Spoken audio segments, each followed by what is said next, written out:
In continuation of my Sheikh Jarrah video, now let's talk about how Israel is currently shooting and violently attacking Palestinian worshippers in Al-Aqsa Mosque. Here are the 6 facts that will help you understand exactly what is happening. Number 1, what and where is Al-Aqsa Mosque? Al-Aqsa is the 3rd most holy site in Islam. It's a huge open space with multiple indoor praying areas, but the entire compound is considered Al-Aqsa. Now, Al-Aqsa is located in the Old City of Jerusalem. The Old City is basically a huge enclosed city, like a massive fort with only a handful of doors to get in and out.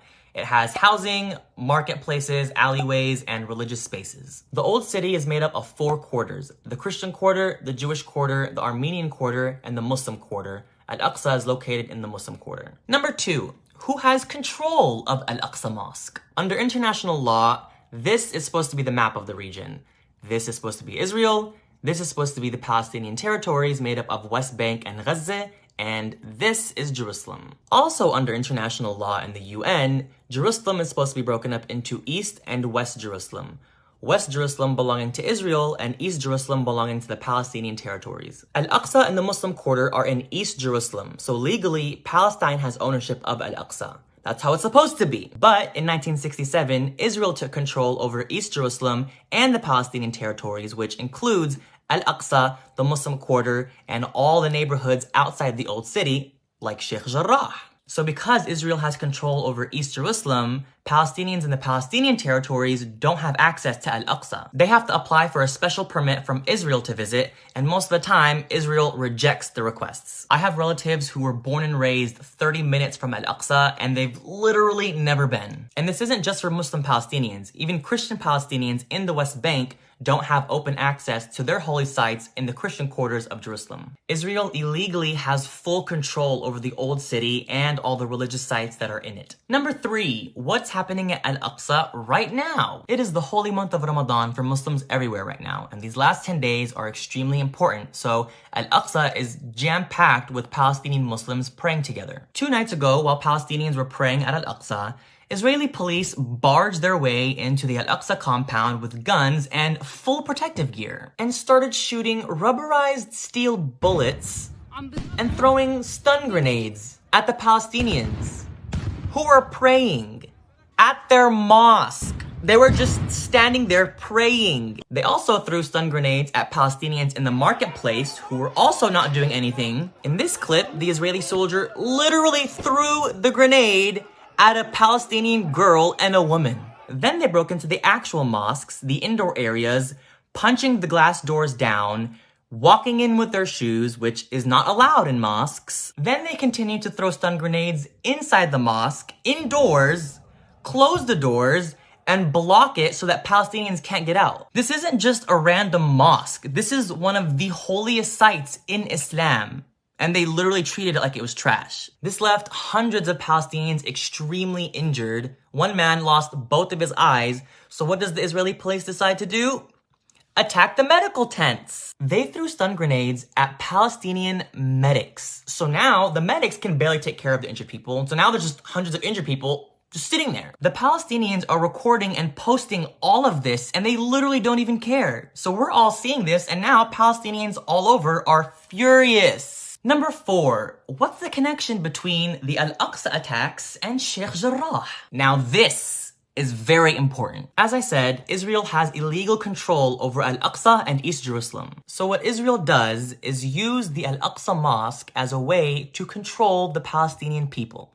Let that sit for a second. Just think about that. Historically, anytime the Palestinians in any part of the country start to protest or rebel against the Israeli government, Israel attacks Al-Aqsa to send a message to the Palestinian people that if you keep protesting and rebelling, we're gonna take away Al-Aqsa from you. They know Al-Aqsa is our soft spot. It's our holy site. We have to protect it. They're basically indirectly saying, if you Palestinians behave, we'll let you pray at your mosque. Yeah, for sure.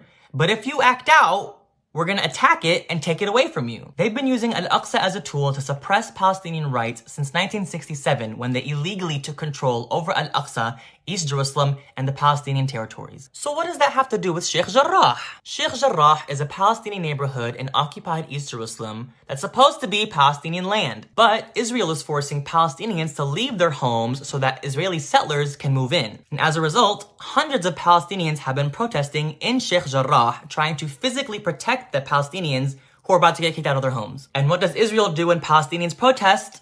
They attack Al-Aqsa.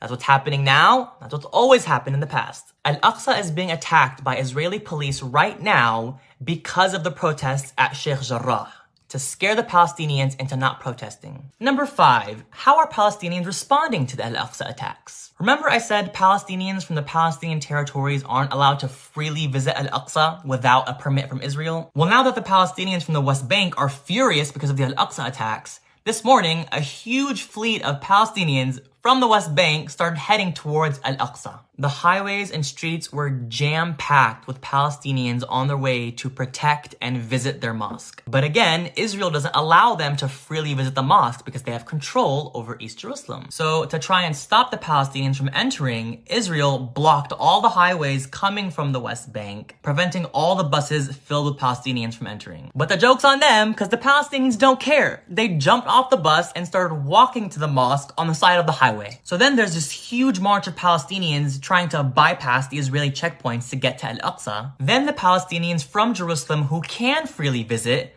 all got in their cars and went and picked up those who were marching to take them to Al-Aqsa. And beyond all that, now Palestinians aren't just protesting in Sheikh Jarrah. They're protesting all throughout Israel and the Palestinian territories. And finally, number 6, what's gonna happen now? So we have these 3 things going on right now. Palestinians protesting at Sheikh Jarrah, and now all over the country, we have Israeli police attacking Palestinian worshippers at Al-Aqsa, and a huge march of Palestinians forcing their way to visit their holy mosque. Rightfully so. All we know is that Israel is not happy that Palestinians are rebelling. So I think a lot of Palestinians right now are mentally preparing for a very complex next few days. So now that you're pretty well versed in the illegal occupation of Palestine and what's happening right now, we can officially stop calling it a conflict or clash. The Palestinian-Israeli conflict. No, it is not a conflict. Conflict connotes a sort of symmetry of power, which there is not. It is Israel's illegal occupation. It is the oppression of Palestinians. It is apartheid. It is stripping Palestinians of their human rights. It is ethnic cleansing. It is shooting innocent Palestinians while they're praying in their holy mosque. All of the above, yes. But conflict, no. It is not that. If you watch footage of what's happening at Al-Aqsa or Sheikh Jarrah right now, who has the guns? Because it's not the Palestinians, that's for sure. So you tell me who has the power here. So please help spread the word of what Israel is doing to the Palestinian people. All resources and footage and posts are saved on my highlights. Be sure to follow Muna and Muhammad Al-Kurd, who are Palestinians living in Sheikh Jarrah. They're posting live footage every day of what's happening there. Please keep the Palestinian people in your prayers. ويا أهل فلسطين يا شعبي يا أغلى ناسي إحنا عن جد من جو القلب من جو الروح إحنا كلنا معكم وراح نضل معكم. الله يعطيكم القوة والعافية. والله العظيم يا ريتني معكم وقدرت أوقف جنبكم، بس توكلنا على الله. الله يحميكم يا حبايب، يا أغلى الحبايب. السلام عليكم.